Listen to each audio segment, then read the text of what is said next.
Good afternoon, everyone, and welcome to another edition of Mondays with Mendy. I'm Mendy, and today we're going to discuss the Prenatal Academy. We're going to talk about what takes place with a human being before they are born.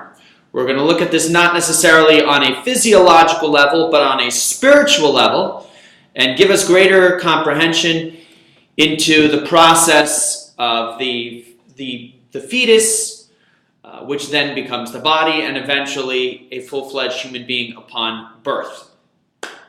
Why are we having this discussion? Because Jewish people have always been known as a people with vision, with a goal, with a purpose, and not simply to live our lives as individuals, simply breathing and eating and procreating, but rather a people with a purpose to spread the light of spirituality, of godliness to the rest of the world. This has always been our charge. It has always been our mission from the beginning of time. We've never been satisfied to simply exist. We've always had a goal to advance the cause of humanity and bring about more productivity and spirituality in the world around us. This can be dated all the way back to biblical times. As the prophet Jeremiah says, we are charged to be a light unto the nations. That's exactly what we're here to do. And we as a people, for that reason, have always been perplexed by why. Why? Not just how, even though Jewish tradition is filled with lots of different customs and rituals and ceremonies and so on. It's never been just about the how. It's also been about the why, because the why, the background story to our existence, infuses us with appreciation for what we're trying to accomplish here. And so trying to understand why we're here, what we're trying to do, where we're trying to get, what is the end game, all of those questions can be greatly influenced by understanding where we come from. And that's what we're going to explore today. Where we come from as human beings in that period of time just before we are born. Those 9 months prior to birth. What takes place, what transpires during that time. And as you know, with Mondays with Mendy, we are always looking for a point, a specific topic from the weekly Torah portion, the portion that's read on Shabbat in synagogues around the world. Something from that portion that can influence and illuminate our lives. And so this week's Torah portion talks about birth. It actually begins in saying that a woman shall conceive and give birth to a child. And the differences between a woman conceiving and giving birth to a son or a daughter, etc., etc. So this week's parsha talks about the birth of a child and is therefore a proper time to talk about where the child comes from prior to birth.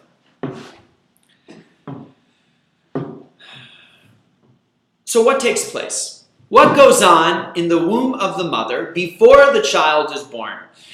If for those of you that have had children and have had sonograms done, today you can actually have a 3D sonogram performed.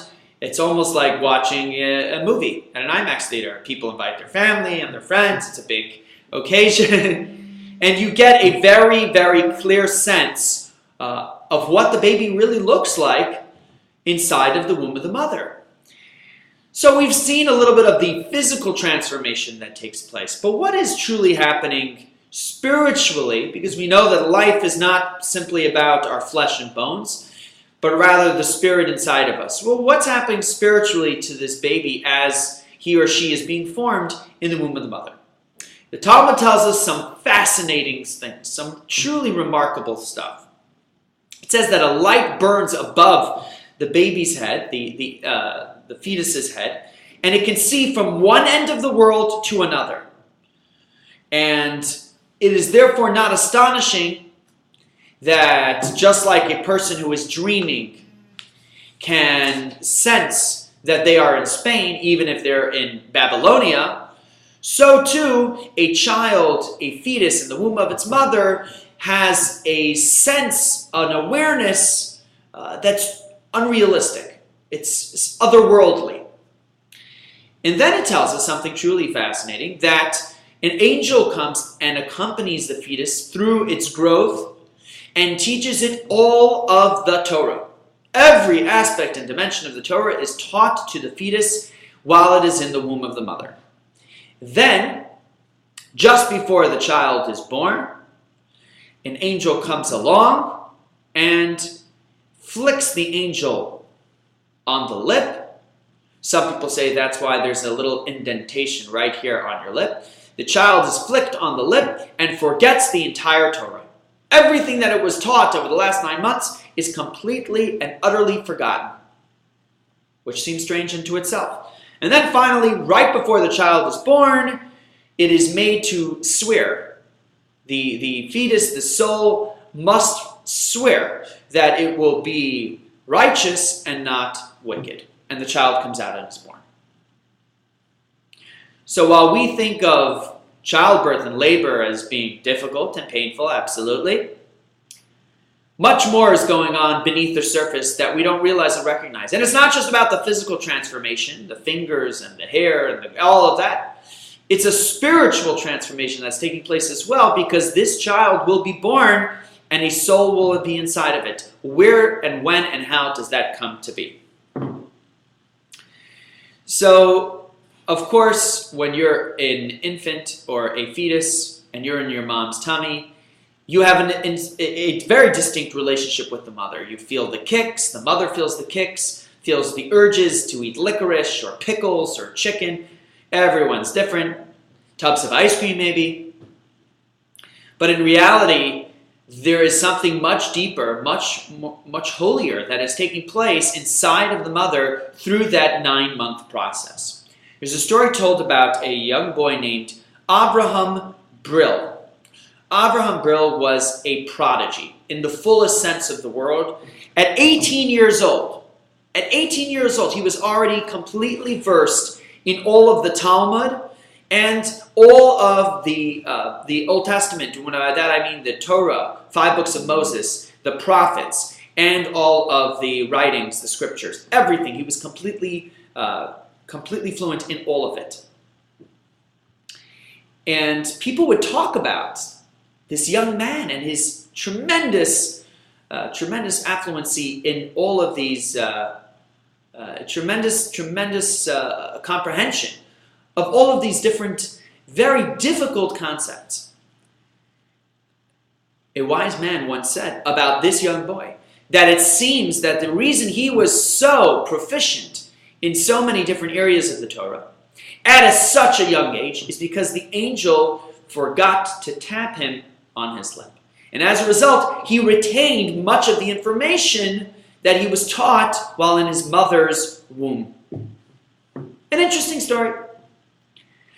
In any event, it begs the question, a very important question. If you're going to spend the time, if the angel's spending 9 months teaching this fetus, this child to be born, all of the Torah, why would you flick it on its lip at the child should forget everything? Well, why is it important to teach the child the entire Torah while the baby is in utero? What possible benefit can there be, especially if the child's about to lose all of that knowledge before they come into the world? And now the child will struggle and will have to make a decision from new, whether or not it wants to study Torah and incorporate Torah into its lifestyle. It would have been so much simpler, trust me, as a rabbi. My life would have been so much easier if a child was born with all of that knowledge right there from the start. But alas, that's not the case. That's not what happens. And it was a result, and there's traditions where we lament just before the child is born, we lament, or just after the child is born, we lament the fact that the child has forgotten all of this knowledge. So why? Why teach the child if only to flick it on the lips so that it's going to lose all of that knowledge? And why the lip?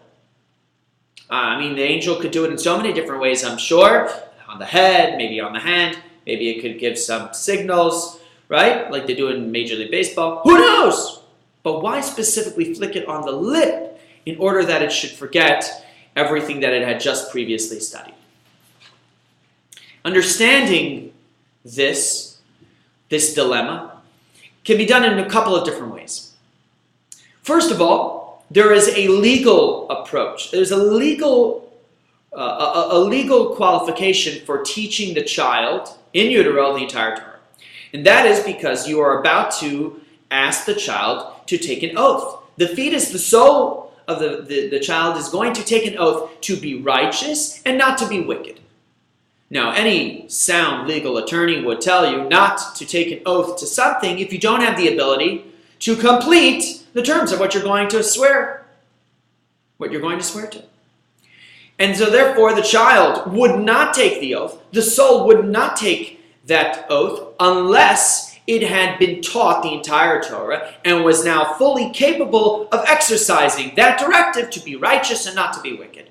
Now that it has that knowledge, it can honestly and confidently say, I promise to be a righteous person. And it can say that wholeheartedly, even though it may wax and wane, it may be challenged, it may not be righteous in its entirety of life, but it has the confidence that it can be righteous at least sometimes because it has that knowledge. So therefore, the legal justification for getting this tutoring in utero is so that it can take the oath honestly. Great. Then there is a psychological justification. This is truly interesting. Many of you know that one of the famous Greek philosophers was Plato. And Plato had developed a theory called anamnesis. And what that means, translated in English, of course that's Latin, it means remembrance. What was Plato's theory, which was revolutionary at the time and then expounded upon by the later philosophers? Plato felt that every person possessed knowledge subconsciously from previous experiences, whether in their life, but even more importantly, in previous lives and reincarnations that they may have experienced here on earth. And as a result, any theory that they came to and they developed in their life was a remembrance of something they had already registered in their subconscious. You didn't develop new ideas in life, but rather you developed remembrances of existing thoughts and topics that were inside of your subconscious. This was Plato's theory. It was groundbreaking, but very widely accepted in Greek philosophy and beyond. Even in Western philosophy today, it's a concept that we readily understand. Where's the source for this concept? You can easily connect it back to the Talmud that we just referred to, and that's exactly what Menashe ben Israel, the famed and illustrious Jewish philosopher that lived in Renaissance in Amsterdam, that's what he says. Platonic theory of anamnesis, of remembrance, is based on the exact Talmud that we just discussed. That the child, while in utero, as a fetus, the soul is taught the entire Torah. Why? So that later on, as it goes through life and it learns Torah anew, it's nothing new to the child. It's simply a remembrance of what it has been previously taught while in utero. And Plato, based on that theory, says the same can be applied to all ideas and all experiences. In fact, the example that we brought, the example that the Talmud brings, that someone can be sleeping in Babylonia and think about Spain. How is it possible? Because they must have been in Spain at some time, in some life or in some existence. That's what Plato was saying, based entirely on the Talmud. And as a sidebar, we see how much the Talmud and the Torah have influenced all the different dimensions of human psychology and philosophy and astronomy and medicine, because it stands as a body of work that inspires the world till this very day. That is the true definition of a light unto nations.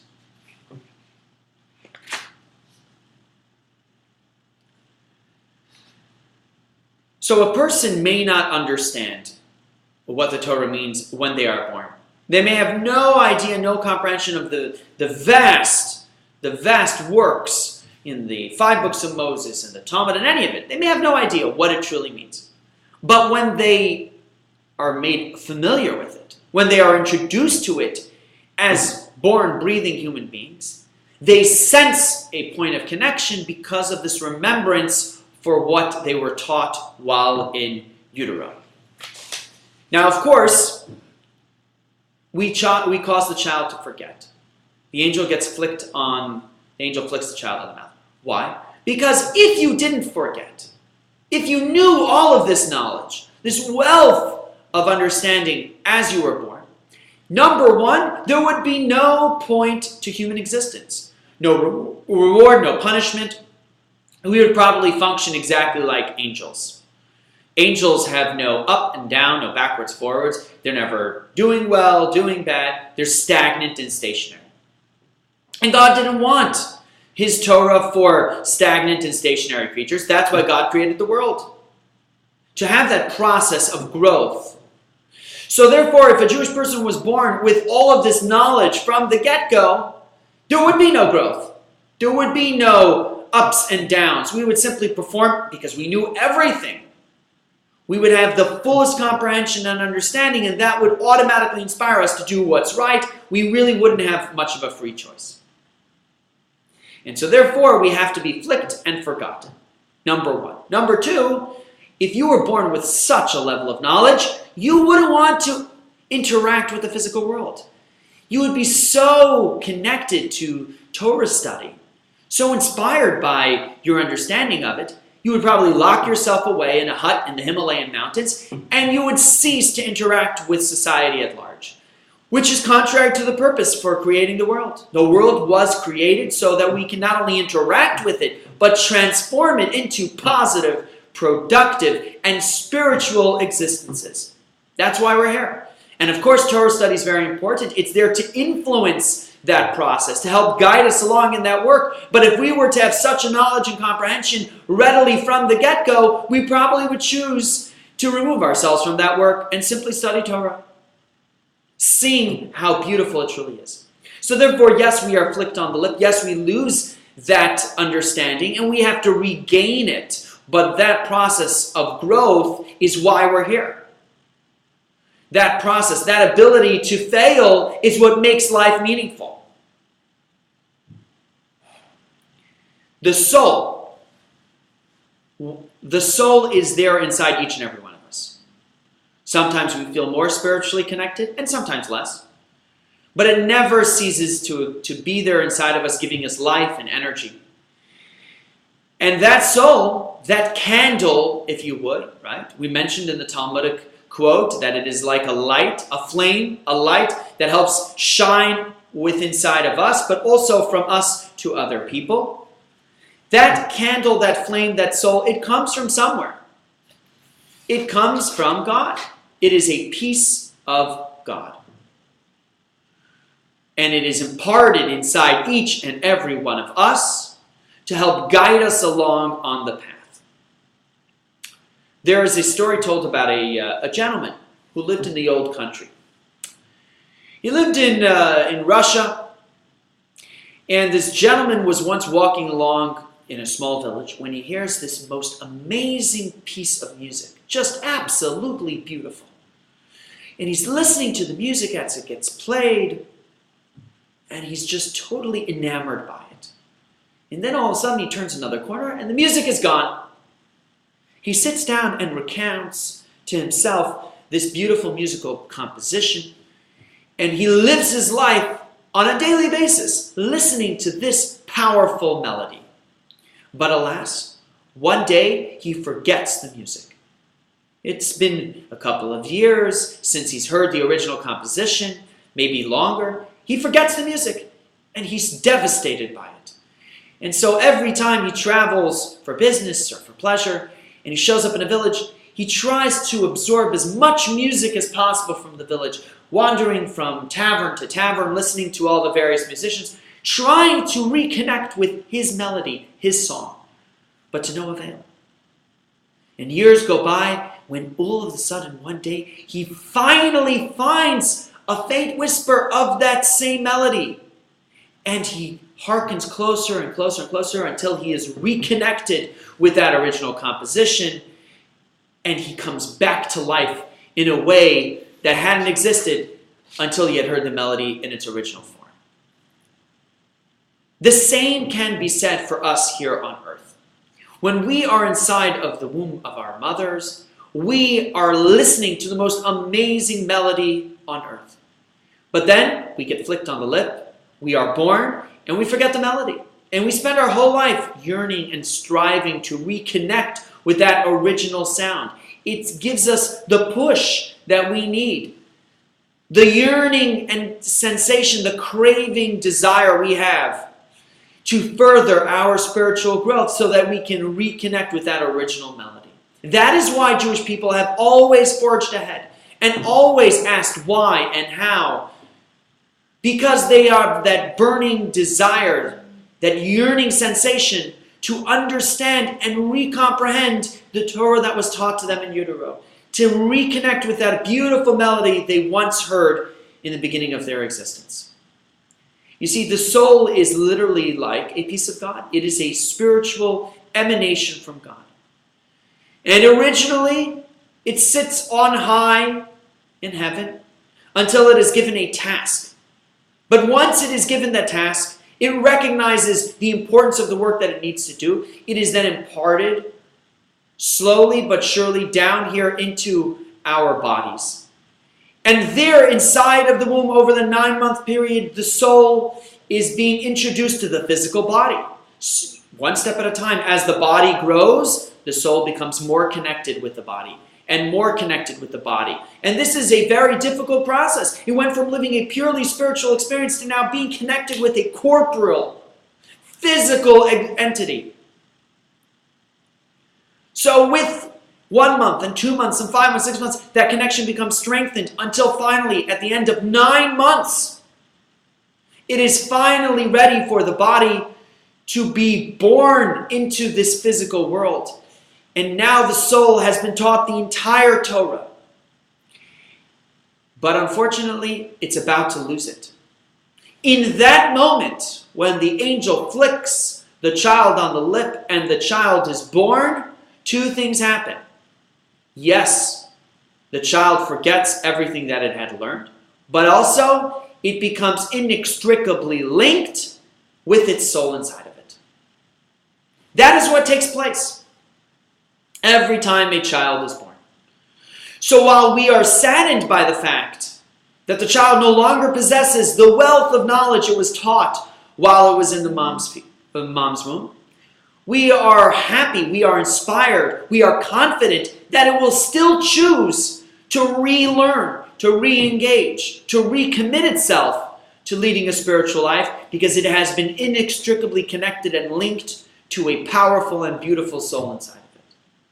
They happen in unison, in tandem. And one cannot happen without the other. You cannot live the life that God chose without forgetting all the Torah. You wouldn't have the opportunity to choose. You wouldn't have the opportunity for growth. But of course, you can't live that life if you didn't have that previous knowledge deep down in your subconscious, waiting there inside of you for you to tap into it. There are many different ways to find God, to find spirituality, to find connection. Many, many different ways. You can travel to remote places in the world, and there's some value there. There's some beauty there. You can meditate, and that has tremendous beauty in and of itself. Very powerful. You can go to ashrams. You can smoke incense. You can smoke other things. Everything can work in a certain way. But for Jewish people, all of those experiences are never enough. We never find a point of satisfaction where we feel like, you know what, I've got it. I understand the world, I understand myself, I see why I'm here, and that's it. I'm complacent. I'm satisfied. It never happens because we have seen the truth. We have felt the truth. We have been taught the truth in its entirety when we were in the womb of our parents, of our moms. And therefore we spend every moment of every day for the entirety of our life searching and yearning to get back to that moment of truth. When we felt the soul in its original pristine format before it was immersed in our bodies. It is that sense of truth that we are given in utero that inspires us to seek out the truth through our lifetimes and share that truth as we learn it day by day, page by page, with our friends and our families. So why is it that we get struck on the mouth specifically, before the baby is born and it enters into the world at large, society at large? The reason is quite simple. Because as a human being, we possess tremendous capacity to communicate. In fact, the human species in Torah philosophy is known as the medaber, the one that speaks. Our form of communication is different than any other creature on earth. And therefore, it is in this very moment when the child is flicked on the lip that we highlight and recognize that you are a human being. You are about to be born into the world with a specific task in mind. You are the apex of creation. You are the ultimate reason for why God created everything you are about to see. Don't forget that. And now go out and spend your entire lifetime reconnecting with the truth that I just taught you, that the angel just taught you. Find it, learn it, cherish it, and communicate it. Share it with your friends, with your family, with your communities, because this is the reason for why you were created. This is what transpires during the time of a child being born. And it's so important for each and every one of us to know that, because understanding where you come from will help you move forward to where you want to be. We all were born with a reason. We were born with tremendous knowledge, with tremendous potential, with an oath to be righteous, to be good, and not, God forbid, the opposite. Don't say to yourself, I've lived my life already so many years a certain way, I can't change. I can't do anything differently. I'm just little old me. No, you were born with the knowledge of the entire Torah. There's no such thing as a simple individual. There's no such thing as a little old me. You are a light unto nations, and it's there inside of you. All you have to do is reconnect with it. We're not asking you to change. We're asking you to revert back to who you truly are. When you were born in the most pristine format possible, that's who you truly were. That's in the ability of each and every one of us. No matter how much previous Torah study we've had, previous knowledge, previous observance, we are all capable of simply being ourselves. That's all the Torah is telling us to do. Just be yourself. You have all of the knowledge you need right there inside of you. So I hope that you leave here today and you choose to become the truest version of who you really are. Next week, we will continue our weekly discussion in talking about the freedom of discontent. Why are you truly at liberty? Why? Why do we have this sense of not being satisfied? And is our non-satisfaction a good thing or a bad thing? We'll talk about that next week. Of course, you're free to email me any questions, comments, critiques you might have. Our email address is askmendy@gmail.com, askmendy@gmail.com. And you can visit our YouTube channel, Chabad South Tampa, for videos on all of our Mondays with Mendy's discussions, and our website, ChabadSouthTampa.com, for all of our events as they come to you. In a couple of weeks is Passover, so make sure you've got a Seder to attend. And thank you so much for joining us today. Have a wonderful rest of the day.